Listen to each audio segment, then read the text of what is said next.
Fala, Bibush. How are we doing, guys? All right.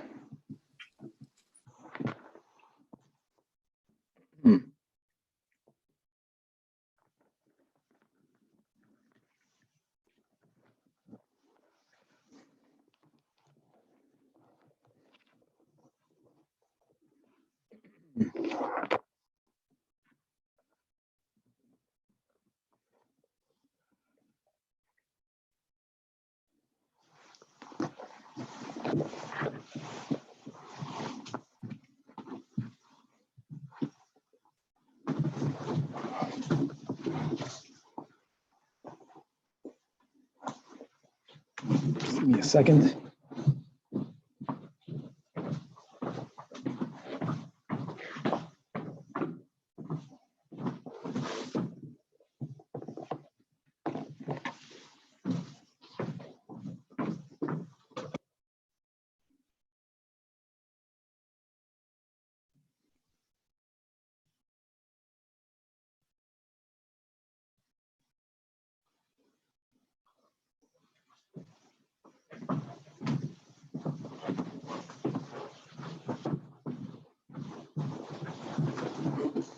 All right, much better.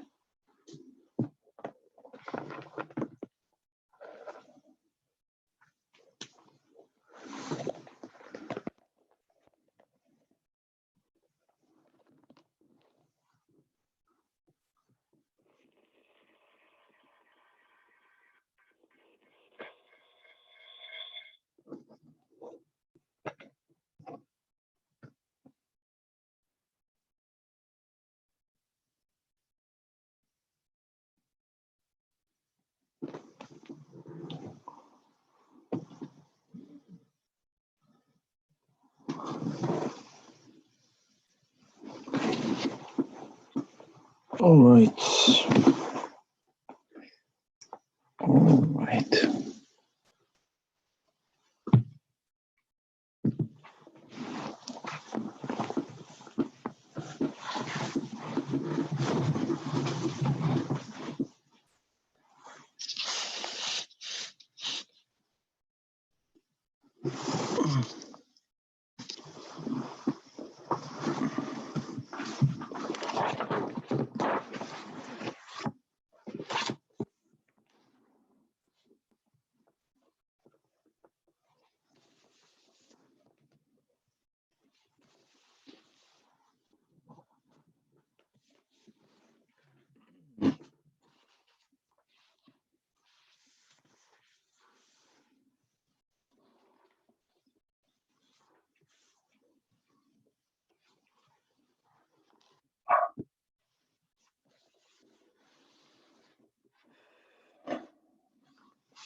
Well, you guys can hear me? Yes. Got audio?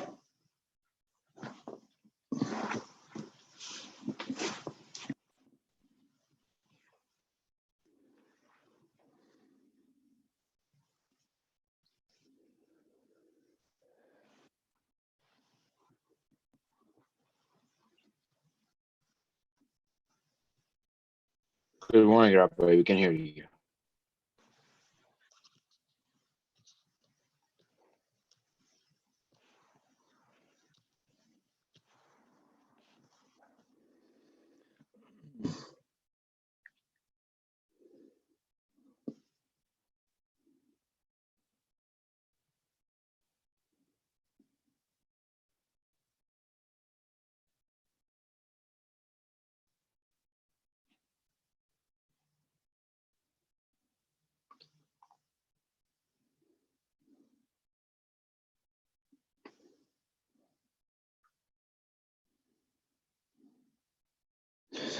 All right. With the help of Hashem, we are learning Shabbos Daf Mem Vav. We're going to start on Daf Mem Hey Amid Beis, 14 lines from the bottom of the Amid. Amalei Abayel Rav Yosef. Just a quick review of the rules of Muktzah. Here are the two words that we have to become very familiar with. One word is Mukhan. Mukhan means prepared, which is the opposite of Muktzah, which means set aside. For an article to be allowed to be moved on Shabbos and on Yom Tov, this article needs to be Mukhan. It needed to be prepared from before Shabbos for it to be used on Shabbos. The simplest example is you have a chair. A chair was designated and made to be sat upon. Sitting is something that we are allowed to do on Shabbos. So when they made the chair, it was also made and prepared for Shabbos use. That's called Mukhan, and therefore, indeed, we may move a chair on Shabbos. Muktzah means set aside from being used. And there are many types of muktzahs. We'll give an example in a moment. If an article was set aside from it being used on Shabbos, it becomes muktzah, meaning it may not be moved on Shabbos. Now we have a very general and important machlokes between the Tanoim, Rabbi Yehuda and Rab Shimon. And as we have had in the past, both when it comes to davar she'ein mischavin, also when it comes to amalacha she'ein etzricha legufa, that the Tana Rabbi Yehuda is the machmer, Rab Shimon is the mekel. Same is by muktzah, that Rabbi Yehuda has a much broader application of the rules of muktzah, and the Tana Rab Shimon has a much more limited application of muktzah, which means there's going to be many scenarios that like Rabbi Yehuda, it's muktzah, and like Rab Shimon, there's no problem at all moving it on Shabbos. For example, if an article during Bein Hashmashos, which is a key point, in other words, when Shabbos is coming in, if an article at that time is muktzah, for example, if you have a lamp that's lit during Bein Hashmashos, and as we'll be learning in this sugya, one of the reasons for which the lamp itself is muktzah is because the fire may not be moved because you might extinguish it. And therefore, the wick, the oil, and the keli is a base for the fire. And therefore, it also may not be used. You have to leave it alone. It may not be used while the fire is burning. Let's say the fire was burning during Bein Hashmashos. So holds the Tana Rabbi Yehuda that migoy dis katsoy lebein hashmashos, since by bein hashmashos none of it was allowed to be moved. So therefore, is katsoy lekula yoymay, even after the fire goes out, it may also not be moved. There's other issues when it comes to a lamp, why a lamp may not be used independent of it being burning, independent of that. But just give an example. Rab Shimon rejects the principle of migoy dis katsoy lebein hashmashos, is katsoy lekula yoymay. As we mentioned, Rab Shimon has a much narrower application of muktzah. One way of understanding is like Rab Shimon, muktzah only refers to an item that was consciously set aside from being used. If you did not specifically set this aside from it being used, then according to Rab Shimon, it does not become muktzah. According to Rabbi Yehuda, any item that you did not expect to use, if you did not actively include it in your mind for you to use it on Shabbos, it becomes muktzah. Verstehst? Because according to Rabbi Shimon, you have to exclude it. According to Rabbi Yehuda, if it's not mukhan, by default it's muktzah. And therefore, many more items will be muktzah according to Rabbi Yehuda versus Rabbi Shimon. Now we're going to be learning about a menorah. Menorah means a candelabra, and we're going to be learning that a candelabra may not be moved, even when it's not holding fire on Shabbos. Even according to the Tana Rab Shimon, there's something unique about a menorah. We'll see what. We're going to be going over certain rules of a basis. Basis means something that's a base for muktzah, also acquires the status of muktzah itself. We're going to be learning about, there are so many different types of muktzah, but we're going to be touching upon a concept, a category of muktzah that's called something that is not a keli at all. For example, a natural stone. It's not that it's a keli, but it was designated to do something that's prohibited, or it's a keli that it became repulsive because Again, I used the lamp in many scenarios in the times of Chazal that they would hold the fire and the oil in a earthenware utensil. After you used it once, it became kind of repulsive. We're speaking about something that's b'chlal not a keli. It wasn't made. It's still in its natural form. Lek is something that doesn't have a Torah of a keli is muktzah, even according to the Tana Rab Shimon. We're going to be going over various laws of b'choir and how this applies to dinei muktzah. A b'char is a firstborn animal, a firstborn male animal from oxen, from sheep, and from goats that we have to give them until today to a kohen. Eloma, the kohen has to take it for a carbon if it's unblemished. Only when it's blemished does it become private property of the kohen. You have to have a special rabbi that was given smicha in order to declare this animal being blemished. Such a declaration may not be made on Shabbos and on Yom Tov because it's considered holding a judgment. And adjudicating, holding a din Torah on Shabbos or on Yom Tov is asur midrabanan. So we're going to be learning how this plays into various laws of muktzah. We're going to be learning how the dinim of hataras nadarim also play into various dinim of muktzah. And finally, we're going to have an amazing havamina, which is going to, in a havamina, it's going to limit Rab Shimon's heter by davar she'ein mischaven, as we have been learning many times that davar she'ein mischaven, according to Rab Shimon, is mutar lachatchila, how there is a havamina that's going to really limit that leniency, and then we're going to refute it. Okay, so as we mentioned, we're going to start on Daf Mem, Hey, Amid Beis, 14 lines before the bottom of the Amid. So in this general machlokes between Rabbi Yehuda and Rab Shimon, the words of Chazal is whether you hold of muktzah or not. Rab Shimon doesn't hold of muktzah and doesn't mean there is no muktzah, but he's very limiting in how he applies the dinei muktzah. There was a big question as to what does Rabbi Yochanan hold? Rab Shimon, not Rabbi Yehuda. Correct. Rab Shimon doesn't hold of muktzah, and there's a big machlokes and a doubt that we have on Daf Memhei as to what is the shita of Rabbi Yochanan. Does he paskin like Rabbi Yehuda or does he paskin like Rab Shimon? And until Rabbi Yitzchak, but Rabbi Yosef came along and he says that he heard in the name of Rabbi Yochanan that Rabbi Yochanan paskins like Rabbi Yehuda, we had a doubt. We didn't know. But now that Rabbi Yitzchak came, now we know that Rabbi Yochanan paskins like the Tana Rabbi Yehuda. So Amalei Abaye, 40 lines from the bottom. Let Rabbi Yosef, before Rabbi Yitzchak but Rabbi Yosef came along, you didn't know. Va'at leitizbara, don't you know on your own through Sfarim that Rabbi Yochanan paskins like the Chomer Dika application of the Tana Rabbi Yehuda? How did you not know that? Listen to this incident that you know about. Rab Abba and Abasi, they once went to the household of Rab Abba, which Rab Abba from Haifa, and during that visit, the nafal minarta al gelimid Rabasi, a candelabra fell on the cloak, fell on the outer coat of Rabasi, and v'loy tiltala, Rabasi, who wanted to remove it, didn't move it directly. He felt that the candelabra is muktzah. And my Tama, why would he not move a candelabra? Rav Mishum de Rabasi, who is a Talmud of Rabbi Yochanan, and Rabbi Yochanan holds like Rabbi Yehuda, that he holds that that we do have a broader application of muktzah, the Islam muktzah. A candelabra will be a great example. We're speaking here in the Havamina of a candelabra that had fire lit in it or on it during the entrance of Shabbos during Ben Hashmashos. Only the Tana Rabbi Yehuda holds that migoy dis katzoyle ben hashmashos, that such an article, even after the fire goes out, remains muktzah for the whole Shabbos. The Tana Rab Shimon doesn't subscribe to the migoy dis katzoyle ben hashmashos, is katzoyle kula yoma. According to the Tana Rab Shimon, now that the fire and the menorah is out, you should be allowed to move the menorah directly. And the fact that Rabasi did not move it directly proves that why didn't he do it? Because he's a Talmud of Rabbi Yochanan. Because Rabbi Yochanan paskins like Rabbi Yehuda. Rabbi Yehuda does subscribe to Migul Iskatzoy.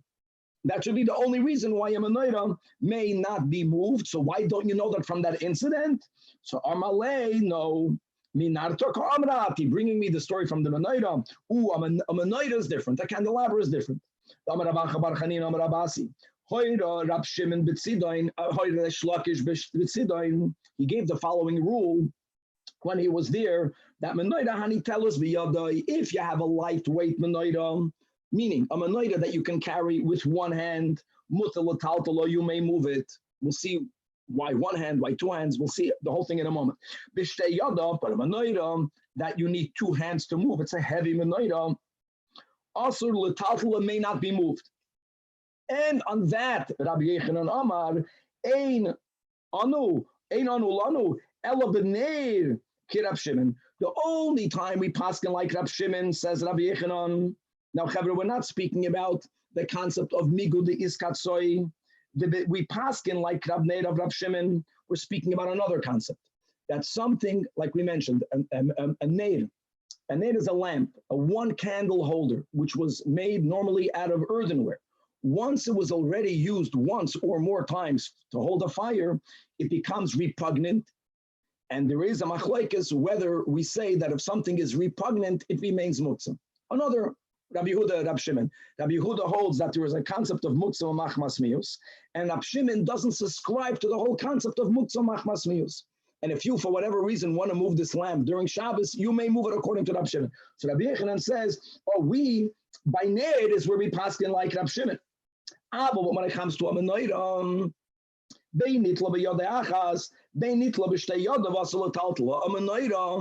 and this is clear. Whether you paskin like Rabbi Yehuda or whether you paskin like Rab Shimon makes no difference. Whether it's a lightweight menorah, whether it's a heavyweight menorah, you b'chal cannot move it. So what do we see over here? That even according to Rab Shimon, according to Rabbi Yechanan, no menorah may be moved. So therefore, when Abba Asi, who had the menorah falling on his cloak, did not move it directly, you can't prove from over there, that's because he's a Talmud of Rabbi Yechanan, and Rabbi Yechanan paskins like Rabbi Yehuda. Here we clearly see, right, the second wide line, that even the Tanach Rab Shimon, according to Rabbi Yechanan, holds that you cannot be metaltal menorah. So him not being metaltal menorah doesn't prove anything, which is why before Rabbi Yitzchak, but Rabbi Yosef came and he said that Rabbi Yechanan says, halacha ki Rabbi Yehuda, we did not know what Rabbi Yechanan, whom Rabbi Yechanan paskins like. And now we have to explain why is the menorah muksa l'kula alma. V'tamamai. So here we have a machlekes amoraim. Rabbi Rabbi Yosef do Amri Tarvayu. They introduced this concept. Hoyel v'adam k'vei alei makayim. A menorah is not meant to be moved. You put a menorah down, a candelabra, it should stay there. So they hold that if anything was put down with the intent that it should remain there throughout Shabbos, that in itself renders it muktzah, even according to Rab Shimon. Like we mentioned, Rab Shimon understands that if you exclude it consciously from you using it, it becomes muktzah. Well, a menorah is put down, it should stay where it is. That's called hoyel va'adam k'vei alei makayim, and amalei Abaye to Rabbi Yosef. I disagree with this whole logic. You can't say that if something put something down and he intended to leave it there, it becomes muktzah. Because if this would be the case, kilas chasanim, a bridal canopy on top of beds, it was very common for people to have some sort of lace material that was suspended by poles that surrounded one's beds. You had various types of these canopies. There were canopies that were suspended from a 4-pole, one pole on each corner of the bed. When you suspend a canopy, there is an oil, there is a roof. Of the definition of a halachic roof is 1 tefach by 1 tefach, and you have that width or more. And as we'll be learning, that midrabanan, you can't even make a temporary oil. The definition of an oil is something that has a tefach of a roof. A bridal canopy was suspended by 2 beams, not by 4 beams. So when you suspended it, it went down slanty, one to one side of the bed, one to the other side of the bed, but in its top, you didn't have a tefach. And therefore, you're not entering the problem of rabbinically creating an oil. So says Rabbi Yosef, kilas chasanim, the adam kevei alei makim, when it's set up, people intend to leave this whole contraction in its place. And nevertheless, Amar Shmuel, in the name of Rab Chiam, that kilas chasanim, because of it not having a tefach on its roof, turning to daf mem vav, mutil l'natoisa, you are allowed to spread it open. Umutil l'farka, you're allowed to take it down on Shabbos. And if we would hold of hoyel va'adam kavei alei makayim, so true, there wouldn't be a problem of making an oil arai, but there will be a problem of muksa. So therefore, he refutes this logic of hodam va'oil, hoyel va'adam kavei alei makayim. Elamar Abaye, coming back, why is it that a menorah, even according to Rab Shimon, is muktzah? Because the menorah that we are referring to is bishal chulia, is speaking about a menorah comprised of sections. And what's the problem if the menorah is comprised of sections? If the menorah is going to fall apart, And because it's made out of sections, so it can fall apart, you can also reassemble it. The person might come to reassemble the menorah on Shabbos. What is the problem of reassembling a menorah on Shabbos? So here's the big Rashi and Tosfos. Rashi writes, not over here, but in the next daf, on Daf Mem Zayin, that you are going to be violating MERCAVA Patish. Rashi doesn't mention you're going to be building, because there is a rule called Ein Binyan Vestira Bekelim, which is a very important halachic theme. Can you rip open a box on Shabbos? Are you being soiser? Are you taking something apart? It's a keli. So there is a rule called Ein Binyan Vestira Bekelim. Tosfos limits that rule. Tosfos holds that if you're making a keli from scratch, you are violating Baina. Rashi evidently doesn't subscribe to that. Rashi has a much broader application to Ein Binyan Vestira Bekelim. And Rashi throughout, whenever we're going to be speaking about these concepts, Rashi always speaks about MERCAVA Patish, because even according to Rashi, that Ein Binyan Vestira Bekelim, you're even a MERCAVA Patish if you finalize a product. And over here, if you're going to reassemble the menorah, which you could, because it's made out of chulios, right? It's made out of sections, then you're going to be violating MERCAVA Patish. So to prevent that from happening, even according to the Tanach of Shimon, a menorah made out of chulios is mutz. Now, don't forget that we had on Amud Beis a machlekes Rabbi Yochanan and Reish Lakish, whether it goes to all the menorahs, versus Reish Lakish, who holds only heavy menorahs. Light menorahs could be moved. Frek the Gemara, you, according to your opinion, Ihachi, you Abaya, my Talmud Ben Lakish the Shari. Lightweight, if it's made out of sections, should also be prohibited, because MERCAVA Patish doesn't differentiate between heavy and light. Amen. Answers the Gemara, no. If the menorah is made out of sections, then according to all of the Amoraim, whether it's heavy or light, it is muktzah. My chulios, what did Abaye mean? What was the story with Ravasi? What menorah are we referring to? Kein chulios. It appears that as if it has sections. In other words, the isbachitke, it has grooves. So an observer who's going to look at this menorah will think that this menorah has sections. Really, this menorah doesn't. This menorah will never fall apart. This menorah you will never have to rebuild. By this menorah, you're never going to violate MERCAVA Patish. It's more about what an observer might think. Hilkach, therefore, concludes the Gemara, chulia is a menorah or another keli that's made out of sections, which if you will handle it, there is a possibility it's going to fall apart, and thus you're going to build it back up. Ben Gedola Ben Ketana, indeed, Asura Lataltalam. If Gedola Nami, the Isbechitke, if you have a large menorah that has grooves, so it looks like it has sections, everyone agrees, Gezeda Atu Gedola the Chulias. Ki pligi, when do we have the machlekes? Biktana, the Isbechitke. When you have a small menorah, but the small menorah has grooves, Marsav, that's Rabbi Yochanan, that Gozrinon Katana Atu Gedola. However, Savar Reish Lakish holds that loy gozrinon. Why is that? Because most small menorahs are made out of one piece. So therefore, most observers will know that it doesn't have grooves. And therefore, we're not going into this whole topic again of Rabbi Yehuda and Rav Shimon. Menorah is unique. And therefore, from the story, we cannot extrapolate what Rabbi Yochanan holds. However, now that Rabbi Yitzchak but Rabbi Yosef came and he told us, now we know that Rabbi Yochanan paskins like the Tana Rabbi Yehuda. And now the Gemara is going to try to refute how can it be that Rabbi Yochanan holds it. Frek the Gemara, Rabbi Yochanan hachi. How can you tell me that Rabbi Yochanan holds that we paskin like Rabbi Yehuda when it comes to the application of muktzah? The Ha'amar Rabbi Yochanan taught us a rule that halachic is Mishnah. And now, Vitnan, we're going to review a Mishnah and Kalim that we just had above. What's the din?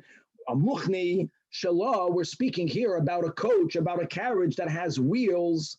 Obviously, its wheels were made out of wood. It was wheels that have a receptacle. Those details are not that important. And there's wheels that are attached to the coach.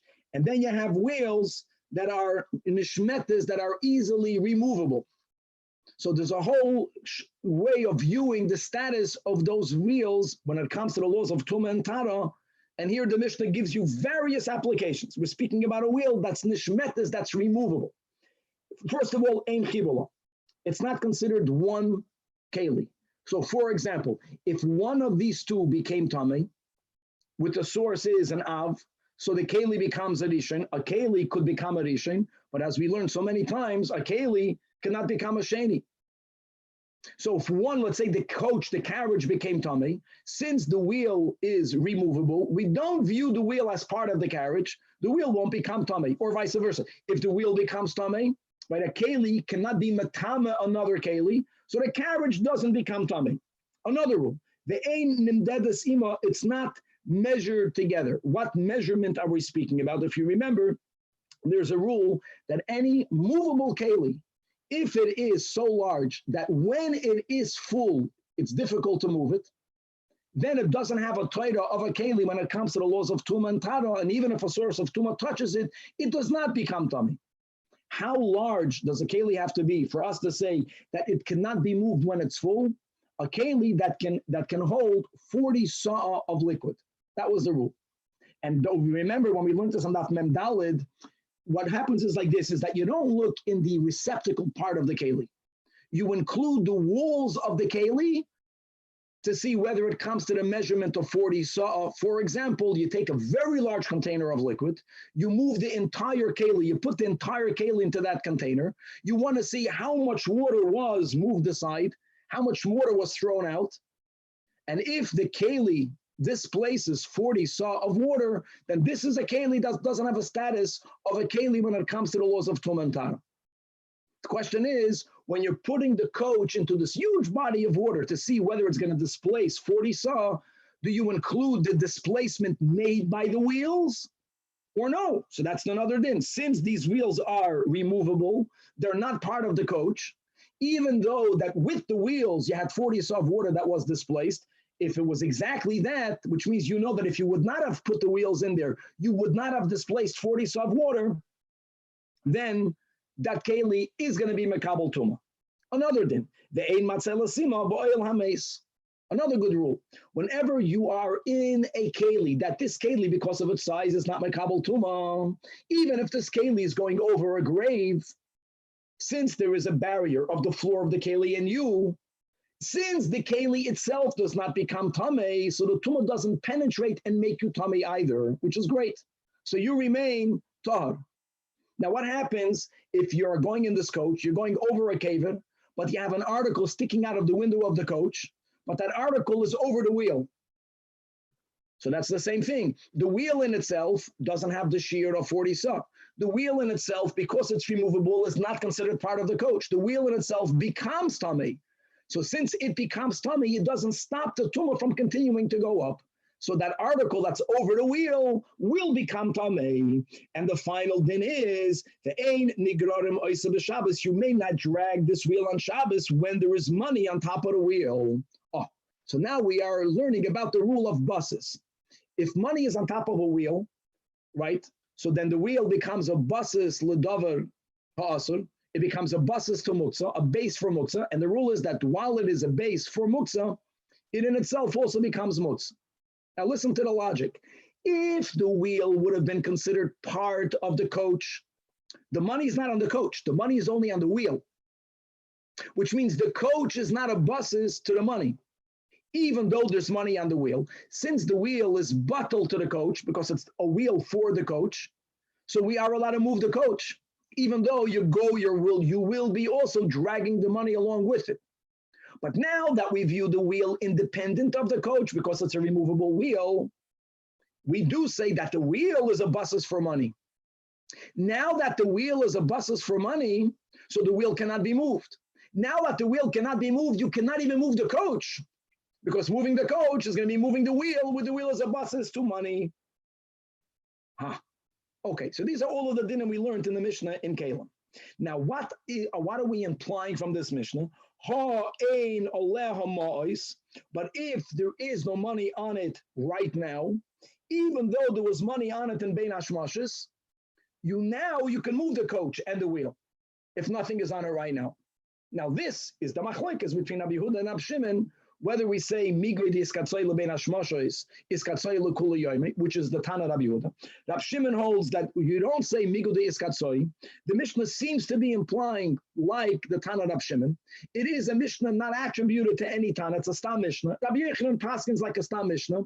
So why wouldn't Rabbi Yochanan learn from this time Mishnah halacha ki Rab Shimon? How could Rabbi Yochanan say halacha ki Rabbi Yehuda? So Amar Rab Zeda says, Rab Zeda, no. Don't imply that our Mishnah is speaking about a scenario where you're not allowed to move it, right? But you're not allowed to move it when there's money on it, which would imply that if there's no money on it right now, even if there was money on it, ben hashmashes, you could move the wheel. No. Tehei Mishnah seinu shaloi ha'yala mois kol ben hashmashes. Fakert. Stam Mishnah is like Rabbi Yehuda. Rabbi Yochanan therefore also paskins like Rabbi Yehuda. Not therefore. Rabbi Yochanan paskins like Rabbi Yehuda. This Stam Mishnah is like Rabbi Yehuda. And indeed, if money would have been there during the whole ben hashmashes, even though now the money would have been removed, it would have remained muksa. What could you imply from the Mishnah if money is not on there during ben hashmashes? It's not on there for the whole ben hashmashes. It fell off before the end of ben hashmashes. Then you are allowed to move it when the money is off, and that's not the case. Because if it wasn't muksa during ben hashmashes, even if some muksa went on it later, if you later removed it, now it's no longer a base. And you have to learn that pshat in the Mishnah, instead of learning the simpler implication that the Mishnah is speaking about a scenario that even though money was on it during the whole ben hashmashes, as long as money is not on it right now, you could move it. That will be the simple implication, but that would mean the Mishnah holds like Rab Shimon, and if that would have been the pshat, then Rabbi Yochanan would not have been able to paskin like the Tanach Rabbi Yehuda. Okay, so now we have this question of whether we paskin like Rabbi Yehuda, whether we paskin like Rab Shimon, and as we had on Daf Mem Hey Amud Beis, Rabbi Yitzchak bar Rabbi Yosef says Rabbi Yochanan paskins like Rabbi Yehuda. Rabbi Yeshua ben Levi paskin like Rab Shimon. Now we'll continue to learn various Amoraim who opined in this topic. Rabbi Yeshua ben Levi pamachas halach Rebbe l'di yoispera. He went to a place called the Yoispera, and v'hoyde b'menayda ki Rab Shimon ben Meir. It was an enigmatic statement. He paskined like by a menorah. We just learned that by a menorah, everyone holds that it's muktzah.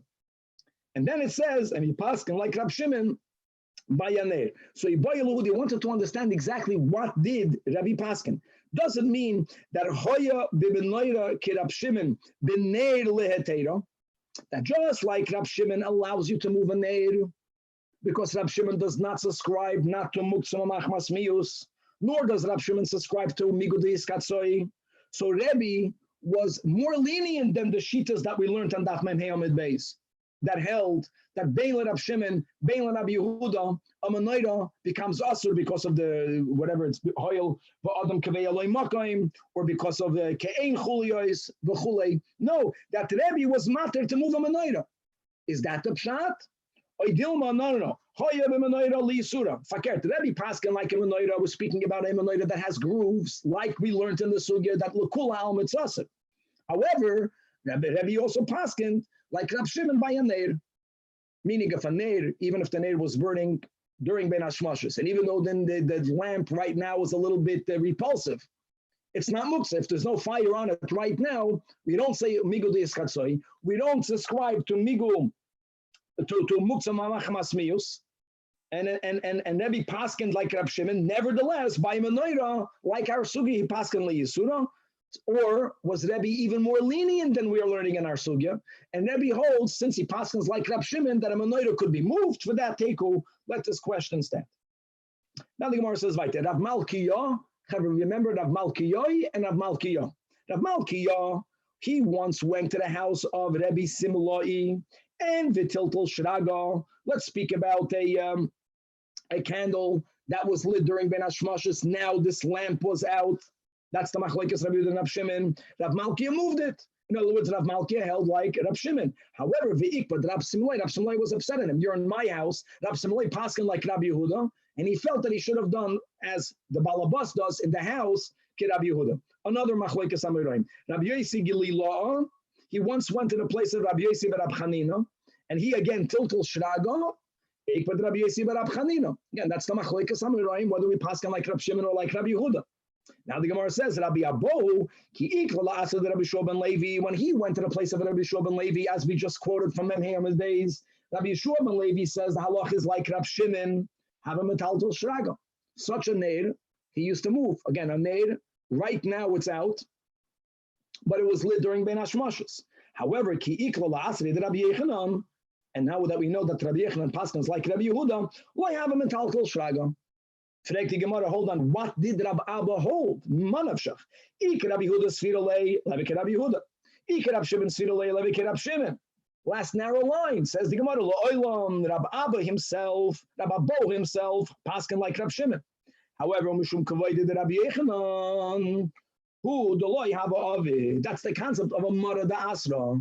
He was in the place that was under the halachic jurisdiction of Rabbi Yechanan, and since Rabbi Yechanan paskins like Rabbi Yehuda, so even if a Yid paskins like Rabbi Shimon in the place of Rabbi Yechanan, he should behave like Rabbi Yechanan. Very good.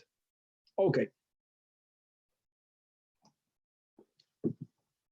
The Gemara in the first wide line is going back to the topic from Daf Mem Daled regarding the concept of Muksva Machmas Mius. That means we're speaking about a lamp that wasn't burning during Ben Hashmashas, but it was used once or more, an earthenware lamp, and it becomes filled with grease and with a little bit burnt oil, and many people find it repulsive. So that's another machlokes. Rabbi Yehuda holds, since it's repulsive, Muksva Machmas Mius, it's Muksa. Rabbi Shimon doesn't subscribe to the whole Muksva Machmas Mius.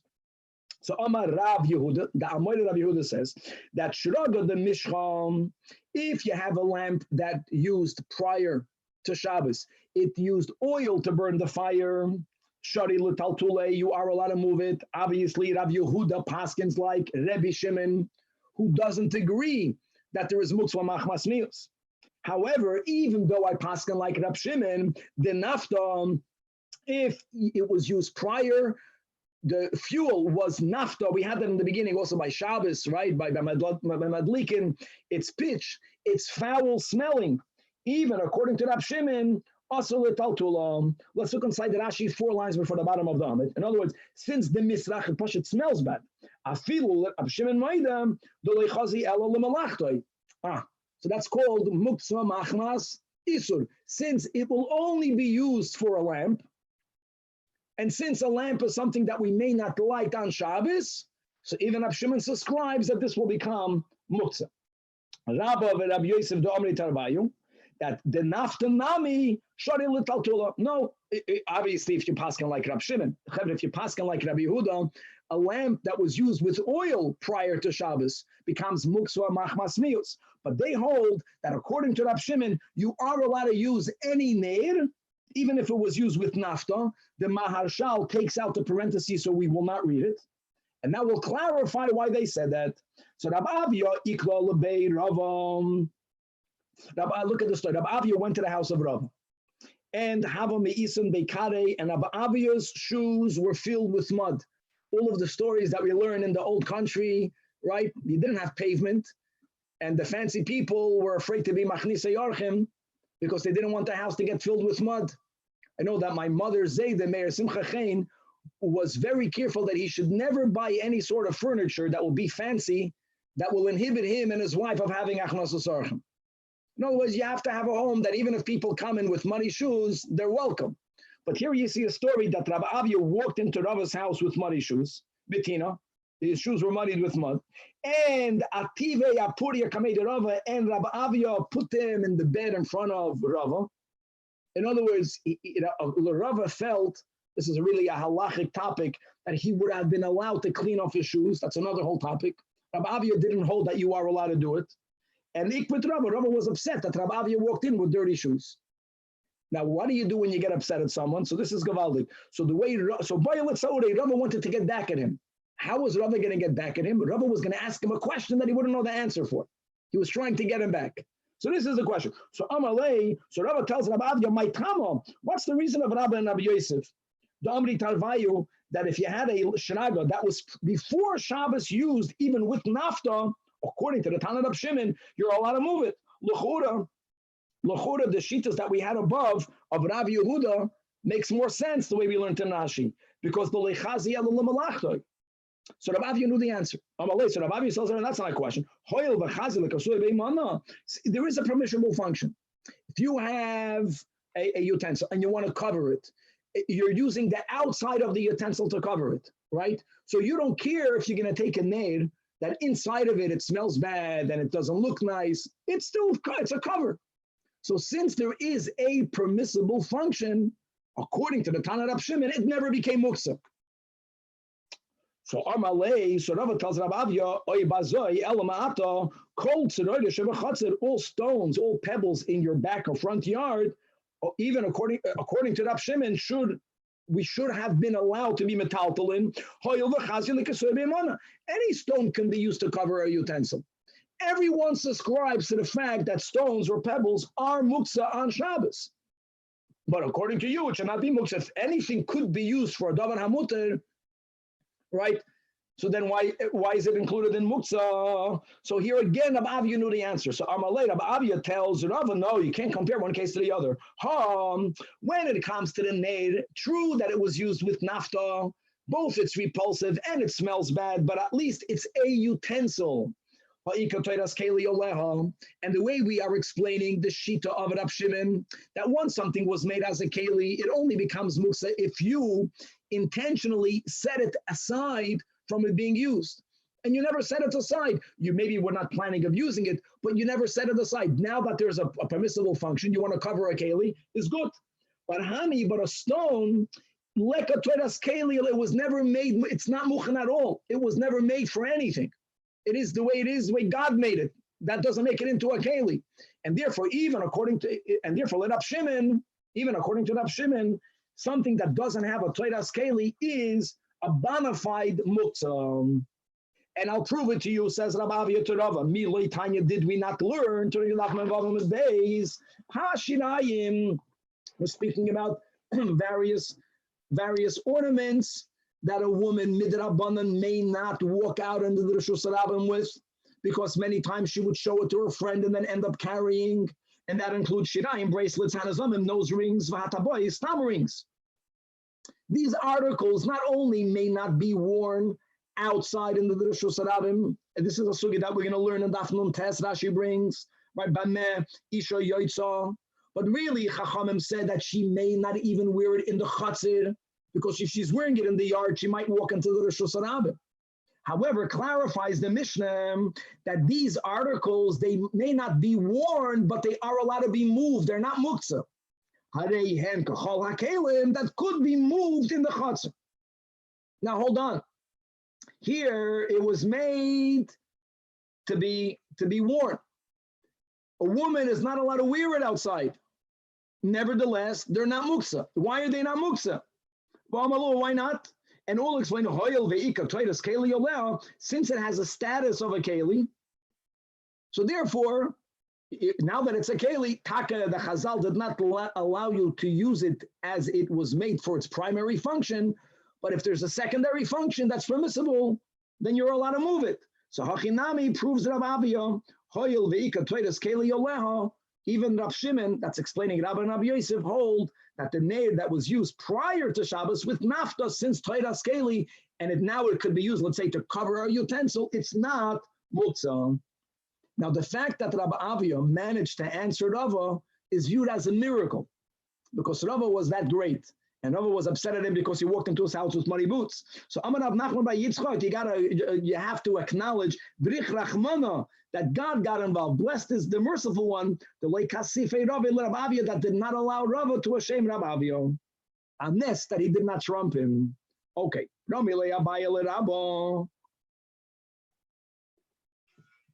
Tanya, we learn in a Braisa, Moisan Hashemen should be caught on leftover oil in a lamp or in a bowl, right?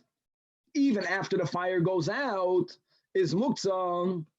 However, Rab Shimon is matir. That's another application of migudi iskatsoy lebein hashmashes, iskatsoy lekula yomei or not. While the fire was burning, you may not move it. So migu iskatsoy lebein hashmashes, Rabbi Yehuda holds, even after the fire goes out, you may not take the oil. Rab Shimon does not subscribe to migudi iskatsoy, so he holds that after the fire went out, then you are allowed to take the oil. Alma, lit up Shimon, Leisley, Muksa. He doesn't have a broad application of Muksa. However, I have a stidam. says in the Mishnah, this is a Mishnah in Bayam, Rab Shimon Oimer, Kol she'ein mumay nikar me'erev Yom Tov ein ze min hamuchan. On Yom Tov, number one, you are allowed to shecht animals, even though the rule is that something that could be done before Yom Tov may not be done on Yom Tov. If doing it before Yom Tov or on Yom Tov will result in the same freshness of food. But shechting an animal, shechting it today versus an animal that was shechted yesterday, shechting it today will have meat that's more fresh. You can shecht an animal on Yom Tov. Hold that thought. Now, I have a question. I gave a my bechor to a kohen. Before my bechor is blemished, before now the kohen's bechor is blemished, he may not eat it because it has to be offered as a carbon. There's no Beis HaMikdash. So that bechor was set aside from being used. What were to happen if this bechor on Yom Tov has a Rav who violated the rabbinic rule, which is that really, if an animal is blemished, the kohen cannot on his own say, it's blemished, now I can use it for me. You need to have a mumcha that was given smicha that's going to paskin that this animal is blemished. Such a psak din really may not be done midrabanan on Yom Tov. So the Mishnah says, that Rab Shimon says, that kol she'ein mumen nikar, ein mumen nikar doesn't mean that it wasn't discernible. It means if it wasn't paskin by a mumcha from before Yom Tov that it's blemished, if you had such a psak din, well, then you can shecht it on Yom Tov. Then it's the property of the kohen. But if that didn't happen, then it's not muchan, right? That's the opposite of muktzah. Muchan means prepared. It's not called prepared. Now, what's the kasha? You are telling me that Rab Shimon does not subscribe to nigudi iskatzoi. So what? That when Ben Hashmoshes came in, it didn't yet have a psak din. If now a mumcha paskin that the animal is blemished, so now the animal is permissible. And Rab Shimon doesn't subscribe to Migudei Iskatzoi. So what's the problem with that bechor? So answers the Gemara, answers Rabba to a student. Abaye hachi hashtem, Hassan, Adam, Yoshev, umetzape, emasaytich b'neiroi. In the case of a lamp, a person from before Shabbos already anticipated that this fire will go out. A person knew that's what happens. And therefore, the person decided that if some oil will be left over in the bottom of the lamp, why not use it? It wasn't the fetish set aside from being used.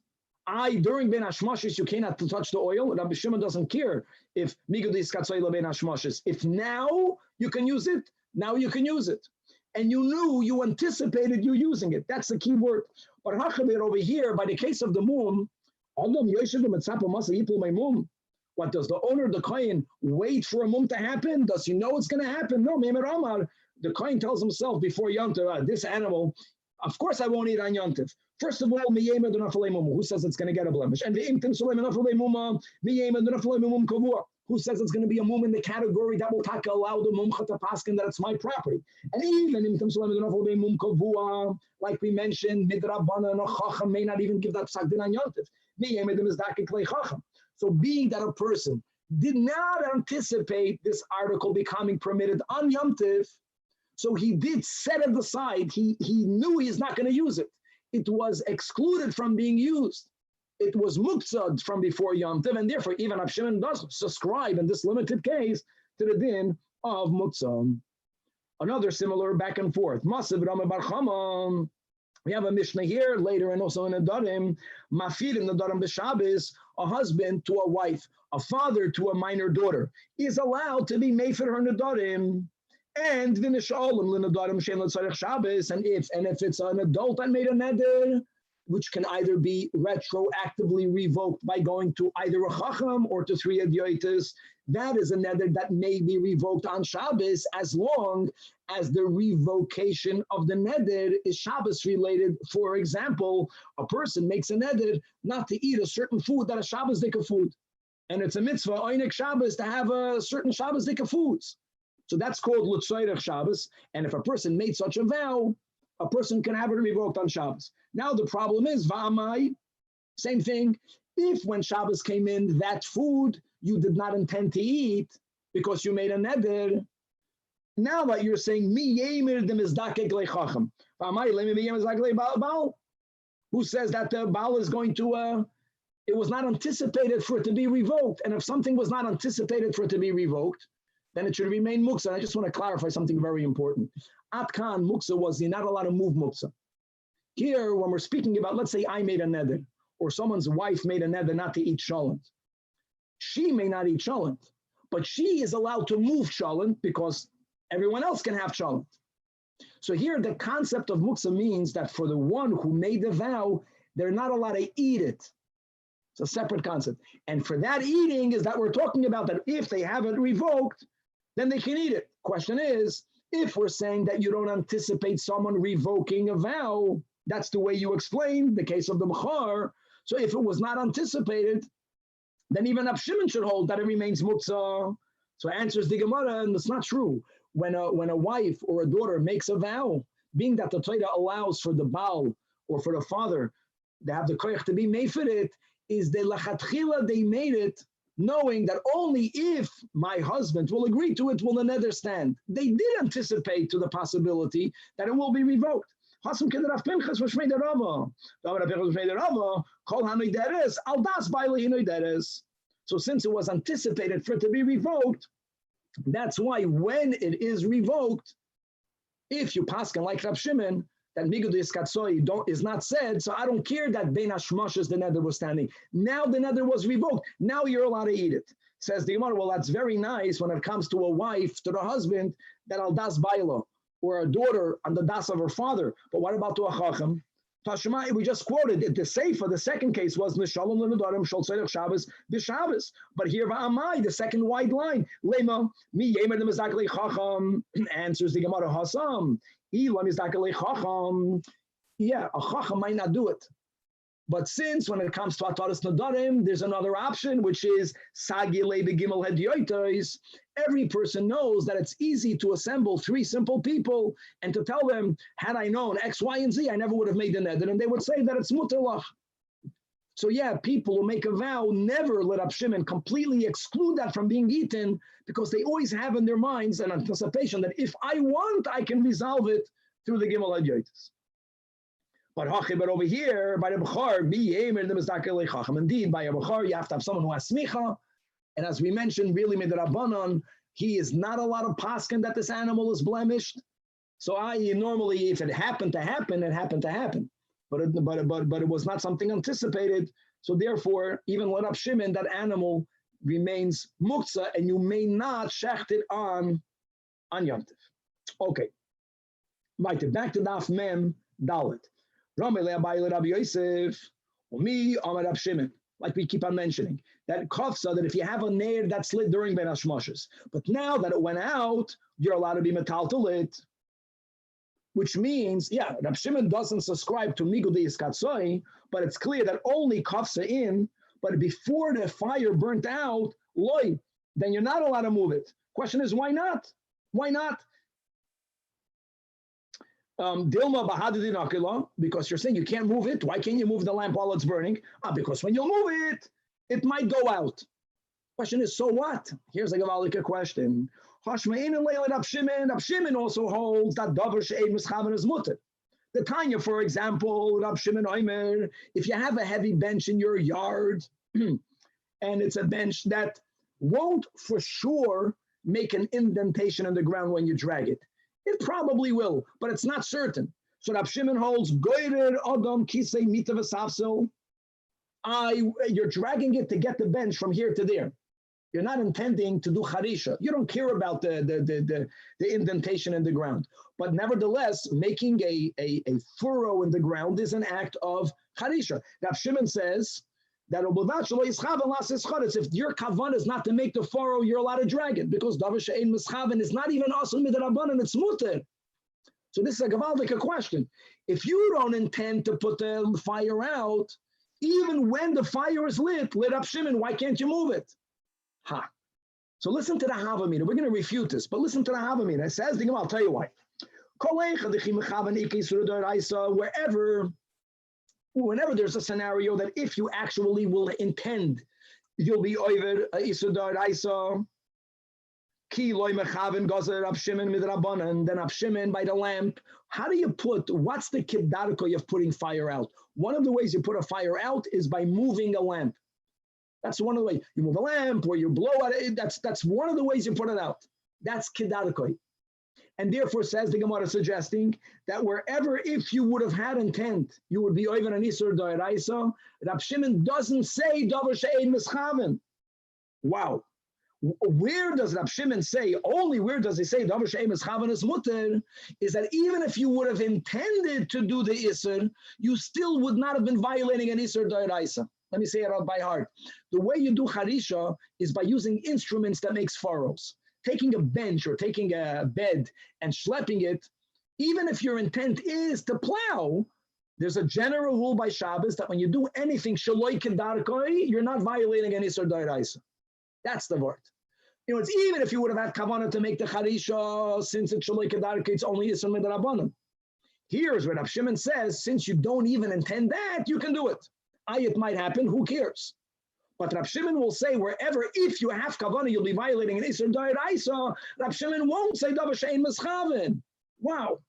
But Kol Eicha B'chi Mechaven, only Isur Nerabanan, Ki Loi Mechaven, only there Shor Rab Shimon Lachatchila. Which will explain why Rab Shimon will hold that a lamp, while it's lit, may not be moved. Because if you intend to do kibui, that's the kedarkoi of doing kibui, shaking the lamp. The Gemara says that cannot be. And Taka, that's not true. That's not true. Rab Shimon subscribes to Davar She'ein Mischaven mutter, even in the case where if you would have done it b'kavana, you would have been over Isur Doiraisa. So Masiv Rava, here we're going to a Mishnah in Kalayim. Moichrei Kesus, Moichrei Kedarkon. We may not wear a garment that has shatnez in it.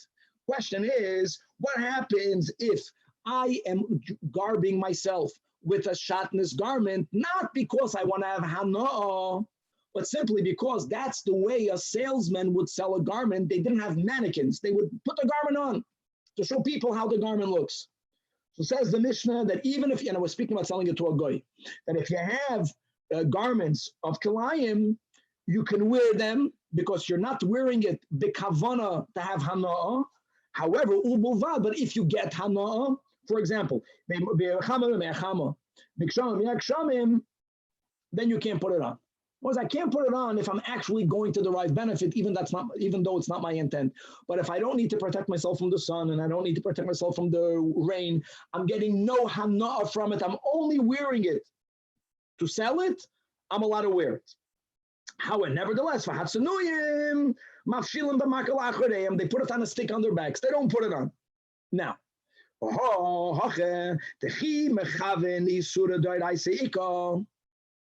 if the moicher will intend to wear it because he does want to have hana'ah, he's going to be violating an Isur Doiraisa of having hana'ah from a garment of shatnez. Nevertheless, what does this Mishnah say? That as long as that's not his kavanah, he loy mechaven shari Rabbi Shimon lechatchila. Look at the link, but that's the link. Clearly, the concept of Davar She'ein Mischaven is not only Shabbos related, and Rab Shimon subscribes to the heter of Davar She'ein Mischaven, even in the case where if you would have had kavanah, you would be over Isur Doiraisa. So the question is again, Rab Shimon should not only be matin moving a lamp because he doesn't subscribe to Mutzah Machmas Mius.